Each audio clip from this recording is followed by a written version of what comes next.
지금 이어폰을 꽂고 이 방송을 듣고 계신 분 환영합니다. 자, 눈을 감고 아주 화려한 파티장 한가운데 서 있다고 한번 상상해 보시죠. 저 앞에는 코스피 6000이라는 어마어마한 전광판이 막 번쩍이고 있고요. 와, 코스피 6000이면 정말 샴페인이 터지고 난리가 났겠네요. 그렇죠. 사람들은 이 축제가 뭐 영원할 것처럼 춤을 추고 있습니다. 다들 수익률에 흠뻑 취해 있는 거죠. 그런데 무대 뒤편 어두운 곳을 우연히 딱 봤는데 아주 거대하고 묵직한 그림자 하나가 파티장을 향해서 쿵쾅거리며 걸어오고 있는 겁니다. 땅이 막 미세하게 울리는데도 사람들은 그 음악 소리 때문에 혹은 그냥 모른 척 하고 싶어서 고개를 휙 돌려버리는 거죠. 그 무대 뒤에 거대한 그림자, 그게 흔히 말하는 회색 코뿔소가 다가오고 있는 거군요. 네, 맞습니다. 뻔히 눈앞에 보이는데도 그 파급력이 너무 두렵거나 아니면 당장의 파티가 너무 달콤해서 모두가 일부러 외면해버리는 그 거대한 위험 말입니다. 이게 오늘 우리가 다룰 핵심 주제이기도 하죠. 정확합니다. 오늘 우리가 심층 분석할 자료는 128번 리포트, 코스피 6000 달성 이후에 회색 코뿔소입니다. 오늘 우리의 미션은 아주 명확해요. 이 화려한 파티가 도대체 언제 끝날지 그 날짜를 정확히 맞추자. 이게 절대 아닙니다. 사실 그 시점을 맞추는 건 신의 영역이니까요. 인간이 할 수 있는 게 아니죠. 맞아요. 대신에 저 거대한 코뿔소가 무대를 확 덮치고 붕괴가 시작되더라도 내 계좌는 안전하게 살아남고 오히려 그 난장판 속에서 이익이 나게끔 포트폴리오 구조를 어떻게 짤 것인가. 이걸 오늘 낱낱이 파헤쳐 볼 겁니다. 제가 이 자료를 보면서 느낀 게 복잡한 시장 상황을 분석하는 방식이 정말 흥미롭더라고요. 시장을 네 가지 뚜렷한 렌즈, 그러니까 네 마리의 동물 캐릭터를 통해서 입체적으로 해부하고 있습니다. 오, 동물 캐릭터요. 어떤 동물들이 나오나요? 네, 차가운 데이터와 사이클을 읽어내는 분석가인 올빼미가 있고요. 포트폴리오의 뼈대를 설계하는 전략가 사슴, 사람들의 탐욕과 공포 심리를 읽는 여우, 그리고 이걸 내 계좌에 당장 어떻게 적용할지 엑셀을 막 돌려보는 실무자 너구리까지 등장합니다. 아, 각각의 역할이 딱 정해져 있네요. 지금 이 코스피 6000이라는 어마어마의 숫자를 보면 저는 여우의 그 심리 렌즈가 가장 먼저 떠오릅니다. 그 전 연준 의장 윌리엄 맥체슨이 마틴 주니어가 했던 아주 유명한 말이 있잖아요. 펀치볼 이야기 하시는 거죠? 네네. 파티가 무르익을 때 펀치볼, 그러니까 술통을 치우는 것이 중앙은행의 역할이다. 지금 시장 참여자들은 그 달콤한 펀치볼에 완전히 머리를 박고 취해 있는 상태란 말이죠. 맞습니다. 심리적으로는 완전한 과열이죠. 파티의 절정입니다. 여우의 시선으로 보면 사람들은 여기서 어떻게든 1, 2%를 더 먹어볼까? 거기에만 혈안이 되어 있습니다. 하지만 올빼미의 차가운 데이터 렌즈를 딱 들이대면 완전히 다른 그림이 보이거든요. 어떤 그림이 보이나요? 경제지표 기저에는 이미 빨간 경고등이 번쩍번쩍 켜져 있다는 겁니다. 아, 그러니까 이걸 한번 비유로 풀어보죠. 지금 시장 상황은 고속도로 위를 엄청난 속도로 달리는 자동차와 같은데 계기판에 엔진 경고등이 빨갛게 깜빡이고 있어요. 그런데 라디오 음악이 너무 신나고 당장 차가 쌩쌩 잘 달리니까 운전자가 그 경고등 위에 검은색 테이프를 딱 붙여놓고 계속 엑셀에 밟고 있는 거네요. 와, 아주 정확한 비유입니다. 진짜 딱 그런 상황이죠. 그렇다면 도대체 이 아찔한 고점에서 우리는 마인드셋을 어떻게 바꿔야 합니까? 계속 이렇게 테이프 붙이고 달릴 수는 없잖아요. 바로 그게 이 리포트가 던지는 아주 중요한 질문입니다. 이 시점에서 가장 치명적인 착각이 바로 마지막 수익 한 방울까지 다 짜내겠다는 그 탐욕이거든요. 리포트의 올빼미 렌즈는 여기서 단호하게 선을 긋습니다. 고점에서 우리가 챙겨야 할 것은 추가 수익이 아니라는 거죠. 그럼 뭘 챙겨야 하죠? 방어구 같은 건가요? 네, 생존입니다. 무조건 생존이죠. 그리고 나중에 콧볼소가 한바탕 지나가고 시장이 완전히 무너졌을 때 바닥에 널브러진 헐값의 우량자산들을 싹쓸이할 수 있는 재진입 자본을 미리 만들어두는 게 핵심입니다. 아, 붕괴를 피하는 것 자체가 엄청난 공격 무기가 된다는 거군요. 생존이 최우선 목표라면 언제가 될지 모르는 그 붕괴 시점을 달력에 동그라미 쳐가며 맞추려 드는 건 진짜 의미가 없겠습니다. 전혀 의미가 없죠. 맞출 수도 없고요. 마치 태풍이나 지진이 언제 올지 기상청처럼 맞추려고 애쓰는 대신에 그냥 처음 내 집을 지을 때부터 진도 8의 강진에도 절대 무너지지 않게 내진 설계를 해버리는 게 훨씬 현실적이잖아요. 맞습니다. 바로 그 지점에서 전략가인 사슴의 렌즈가 등장합니다. 사슴은 시장을 절대 예측하지 않아요. 대신 위기가 와도 이기는 구조를 짭니다. 이걸 자료에서는 바벨 전략이라고 부르는데요. 시각적으로 한번 상상해 보시죠. 양쪽에 무거운 추가 달린 그 역기 말씀하시는 거죠? 네, 맞습니다. 양쪽 끝에만 자산을 배치하고 중간 지대는 싹 비워버리는 구조입니다. 한쪽 끝에는 극단적으로 안전한 방어 자산을 무겁게 두고요. 다른 한쪽 끝에는 약간의 수익을 노리는 옵션을 두는 겁니다. 애매한 중간 위험 자산은 아예 쳐다보지도 않는 거죠. 네요. 그런데 이 방어 자산이라는 게 단순히 현금 다발을 장롱에 넣어두는 걸 의미하는 건 아닐 텐데요. 위기가 터졌을 때 돈이 도대체 어디서 빠져나와서 어디로 도망가는지 그 길목을 미리 선점해야 하는 거 아닙니까? 핵심을 정확히 짚으셨습니다. 시장의 패닉에 빠지는 극단적인 리스크 오프 상황에서 글로벌 자금이 움직이는 경로는 놀라울 정도로 반복적입니다. 매번 똑같이 움직인다는 건가요? 네, 거의 공식처럼 움직입니다. 그 메커니즘을 한번 뜯어보죠. 먼저 거대한 충격이 오면 주식이나 회사채 같은 위험 자산이 폭락하기 시작합니다. 그러면 시장 참여자들은 즉각적으로 경제가 망가지고 있다. 중앙은행이 살리기 위해 곧 금리를 대폭 내리겠구나. 이렇게 반응하죠. 금리 인하 기대감이 시장 전체를 확 덮치는 거군요. 맞습니다. 그 기대감이 선반영되면서 장기 금리가 바닥으로 곤두박질 칩니다. 여기서 중요한 건 금리와 채권 가격은 시소처럼 반대로 움직인다는 겁니다. 그러니까 금리가 급락할 때 장기 국채의 가격은 반대로 하늘로 솟구치게 되는 거죠. 시소가 확 기울어지는 거네요. 그렇죠. 그리고 동시에 글로벌 전체의 공포가 퍼지면 전 세계 투자자들은 무조건 가장 안전한 피난처를 찾게 됩니다. 그게 바로 기축통화인 달러 선호 현상으로 이어지고요. 그러니까 정리하자면 돈이 흐르는 길이 뻔히 정해져 있다면 그 길목에 미리 방패를 세워두면 되겠네요. 사슴의 바벨 구조에서 가장 중요한 첫 번째 방패, 바로 미국 장기 국채부터 좀 더 깊게 뜯어보죠. 자료를 보면 그냥 채권도 아니고 굳이 듀레이션이 긴 채권이라고 명시해뒀습니다. 이게 폭락장의 충격을 흡수해주는 거대한 스프링 역할을 한다고요? 네, 이 듀레이션이라는 개념이 방어 바스켓의 핵심입니다. 단순히 만기가 길다 이걸 넘어서서 금리 변화에 채권 가격이 얼마나 민감하게 반응하느냐를 나타내는 지표거든요. 민감도요? 어떻게 이해하면 될까요? 지렛대 원리를 생각하시면 딱 맞습니다. 지렛대가 길면 길수록 내가 손으로 살짝만 눌러도 반대쪽 끝은 엄청나게 높이 튀어오르잖아요. 금리가 1% 떨어질 때 만기가 짧은 단기채는 가격이 찔끔 오르지만 듀레이션이 아주 긴 10년물, 20년물 장기 국채는 그 몇 배로 가격이 폭등합니다. 와, 그러니까 위기가 터져서 금리가 급락할 때 내 계좌의 주식들이 마이너스 30%씩 박살이 나더라도 이 긴 지렛대를 가진 장기 국채가 막 플러스 30%, 40%로 튀어오르면서 전체 계좌의 손실을 방어해 준다는 거군요. 완벽한 충격 흡수 장치네요. 바로 그겁니다. 그런데 잠깐만요. 여기서 제 기억을 좀 되짚어 보면 약간 찜찜한 구석이 있습니다. 불과 얼마 전인 2022년에는 주식도 반토막이 나고 나를 지켜줄 거라 굳게 믿었던 채권도 동시에 박살나지 않았나요? 인플레이션이 오니까 이 거대한 스프링이 그냥 충격을 다이렉트로 내 몸에 전달해버리는 무거운 쇳덩어리가 되어버리던데요. 이게 항상 통하는 방패는 아니지 않나요? 진정하시고요. 와, 진짜 아주 예리한 지적입니다. 사실 그 부분이 가장 중요한 맹점 중 하나거든요. 이 자료에 포함된 제니의 분석이 바로 그 아픈 기억, 방패가 깨지는 예외적인 조건을 정확하게 해부하고 있습니다. 리포트에서도 그 부분을 다루고 있군요. 네, 2022년의 폭락은 그 원인이 일반적인 경기 침체가 아니라 거대한 인플레이션이었습니다. 물가가 미친 듯이 오르니까 중앙은행은 주식시장이 피를 흘리고 무너져 내려도 억지로 금리를 멱살 잡고 계속 끌어올려야만 했죠. 아까 금리랑 채권 가격이 시소라고 하셨잖아요. 금리를 억지로 올리니까 시소 반대편에 있는 장기 국채 가격은 그 긴 지렛대 효과 때문에 오히려 더 크게 폭락해버린 거군요. 맞습니다. 위기라는 번개가 치는데 하필 철로 된 방패를 들고 있었던 셈이죠. 번개를 그대로 흡수해버린 겁니다. 여기에 더해서 스테이트 스트리트의 분석은 한 발 더 나아간 무서운 경고를 던집니다. 무서운 경고라니 어떤 건가요? 만약 미국 정부가 빚을 너무 많이 져서 미국 국채가 과연 안전한 무위험 자산이 맞느냐는 근본적인 신용도에 의문이 생기면 어떻게 될까요?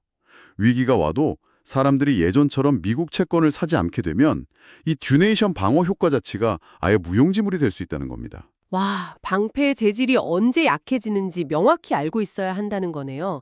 무조건적인 맹신은 금물이다. 좋습니다. 그럼 두 번째 방패로 넘어가 보죠. 여기서 실무자인 너구리의 현실적인 계산기가 막 돌아가는데요.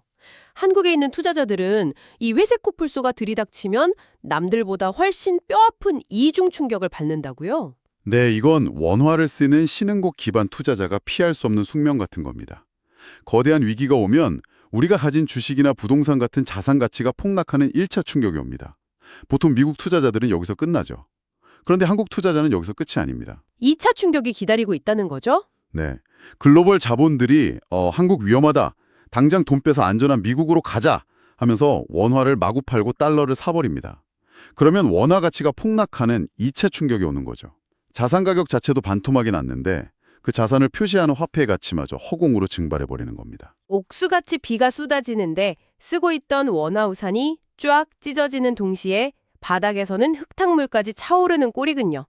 이럴 때 필요한 게 바로 달러라는 구명보트겠네요. 원화 가치가 폭락하는 만큼 내가 쥐고 있는 달러의 원화 환산 가치가 확 오르면서 손실을 메워줄 테니까요. 정확합니다. 과거 2008년 금융위기 때도 이 달러를 미리 쥐고 있던 사람들은 자산 하락의 고통을 거의 느끼지 못했었죠. 오히려 자산이 늘어난 사람도 있었고요. 아, 2008년이 아주 대표적인 피난처 모드였군요. 네, 달러 해칭은 한국 투자자에게 단순한 투자가 아니라 필수적인 재보험입니다. 하지만 여기서도 디애틀랜틱의 자료를 빌려서 현금 선호 블랙홀이라는 아주 중요한 리스크를 하나 짚고 넘어가야 합니다. 블랙홀이요? 아니, 위기 때는 달러가 제일 안전하다면서요. 무신 달러가 블랙홀에 따지나요? 여기서 말하는 건 달러 국채와 달러 현금 지폐의 차이입니다. 충격이 시장을 덮치는 속도가 너무 빠르고 압도적일 때, 예를 들어 2020년 3월 팬데믹 초기 같은 단기 패닉 상황에서는 사람들이 극도의 공포에 질립니다. 그때는 국채고 금이고 다 필요 없어. 내일 당장 결제할 수 있는 순수 달러 지폐만 가져와 하는 극단적인 쏠림 현상이 발생하거든요. 아, 위기가 너무 거칠고 빠르게 오면 사람들이 안전자산인 국채조차도 못 믿고 일단 다 팔아치우면서 일시적으로 채권 가격마저 같이 폭락하는 구간이 생긴다는 거군요. 오직 순수 현금만 가치가 오르고요. 바로 그겁니다. 모든 자산이 팔리고 오직 현금만 사는 블랙홀인 거죠. 이 단기 패닉의 본질을 이해하지 못하면 위기 초반에 내가 굳게 믿었던 장기국채 방패가 막 흔들리는 걸 보고 나도 모르게 공포에 질려서 바닥에서 패닉셀링을 해버리게 됩니다. 아, 방패를 스스로 던져버리는 거네요. 그렇죠. 그리고 또 하나, 만약 글로벌 경제 성장률 격차가 변하거나 해서 달러 자체가 장기적인 약세 추세로 접어들면 어떻게 될까요?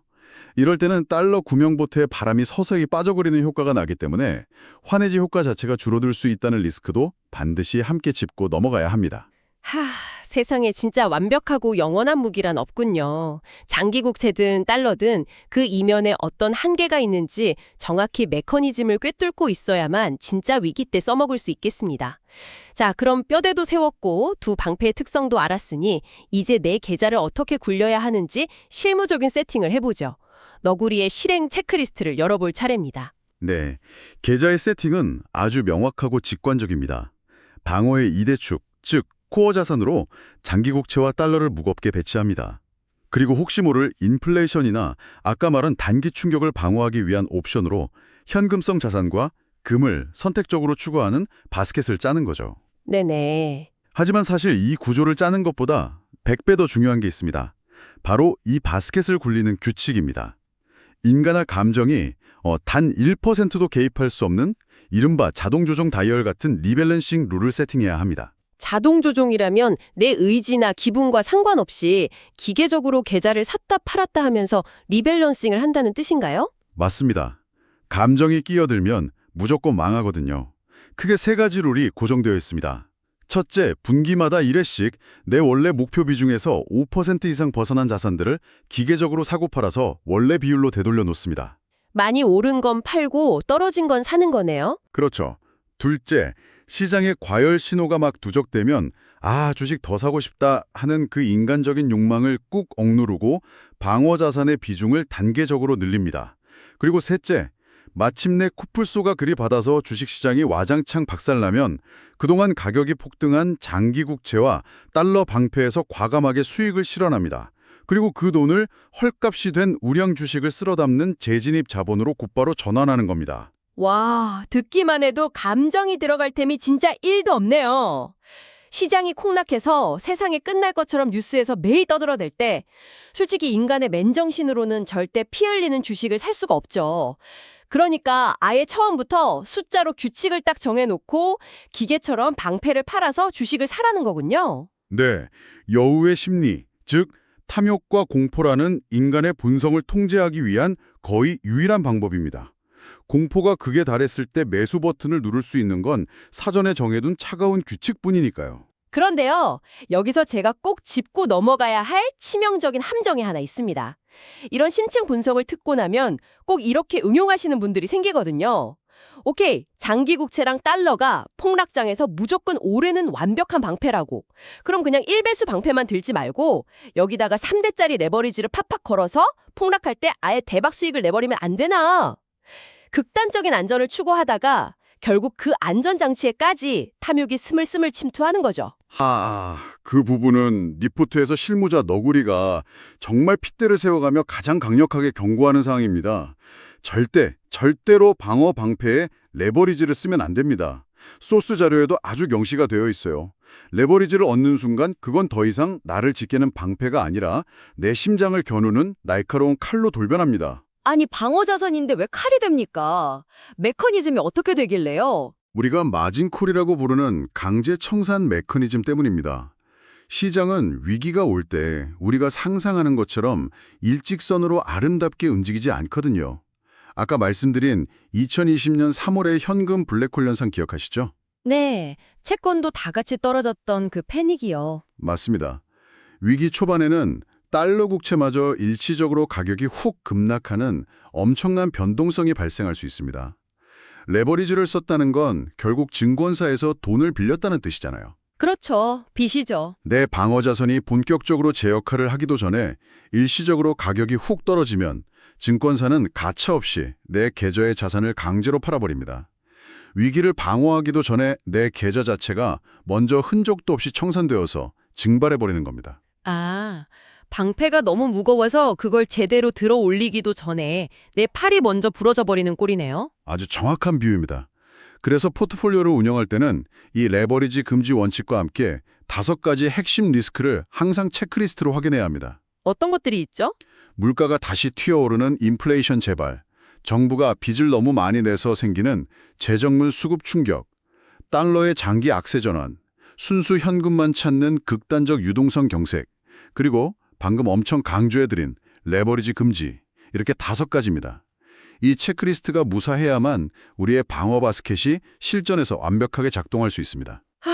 정말 차가깝고 이성적인 분석이었습니다. 자, 이제 오늘 이 심층 분석의 핵심을 한번 정리해 보겠습니다. 우리는 코스피 6000이라는 이 눈부신 파티의 정점이 내일일지 모레일지 예측하려는 그런 헛된 노력을 버리기로 했습니다. 네, 그건 여우나 하는 짓이죠. 대신에 무대 뒤에서 기어이 회색 코콜소가 튀어나와서 파티장이 무너지고 붕괴가 시작되더라도 끝까지 살아남을 수 있는 장기 국채와 달러의 방어 구조를 어떻게 짤 것인지 그 메커니즘을 아주 뼛속까지 해부해갔습니다. 오늘 자료가 던지는 단 하나의 메시지는 이거 하나인 것 같네요. 축제가 끝난 뒤에도 어떻게든 살아남아라. 그래서 다음 사이클이 열릴 때 피가 낭자한 바닥을 통째로 매수해라. 맞습니다. 파티에서 가장 늦게까지 남아서 마지막 샴페인 한 방울까지 핥아먹는 사람이 승자가 아닙니다. 파티장이 무너질 때 다치지 않고 온전하게 걸어나가서 다음날 그 무너진 거물터를 헐값에 사들이는 사람이 결국 모든 것을 차지하는 법이거든요. 사슴처럼 아주 튼튼한 구조를 만들고 너구리처럼 기계적으로 실행하면서 올빼미처럼 리스크의 이면을 항상 주시하십시오. 자, 이 시간에 마무리하면서 지금 이어폰 너머로 저희와 함께하고 계신 여러분께 약간 도발적인 질문을 하나 던지며 끝내고 싶습니다. 좋죠. 어떤 질문인가요? 오늘 우리는 폭락장에서 살아남기 위해 달러와 장기국채라는 아주 튼튼한 구명보트를 세팅하는 법을 배웠습니다. 그런데 말입니다. 만약 이 파티장에 있는 모든 사람들이 어느 순간 이 회색 코뿔소의 존재를 동시에 알아채버리면 어떻게 될까요? 모두가 파티를 멈추고 똑같은 장기국채와 달러, 구명보트를 향해서 미친 듯이 달려가 먼저 타겠다고 아우성을 친다면요. 세상 모두가 안전만을 갈구할 때 과연 그 안전이라는 이름표에는 얼마나 무섭고 치명적인 가격표가 매겨지게 될까요? 정말 등골이 서늘해지는 질문이네요. 모두가 같은 곳으로 도망칠 때 좁은 문에서 일어나는 압사사고를 생각하게 합니다. 이번 여러 금의 투자 계획을 세우실 때 남들이 다 아는 그 안전에 진짜 비용이 얼마인지 꼭 한번 깊게 고민해 보시기 바랍니다. 자, 지금까지 시장의 이면을 파헤치는 저희와 함께 해주셔서 감사합니다. 다음 심층 분석에서도 뻔한 소리가 아닌 진짜 구조를 들고 다시 찾아오겠습니다. 여러분의 성공적인 항해를 응원합니다.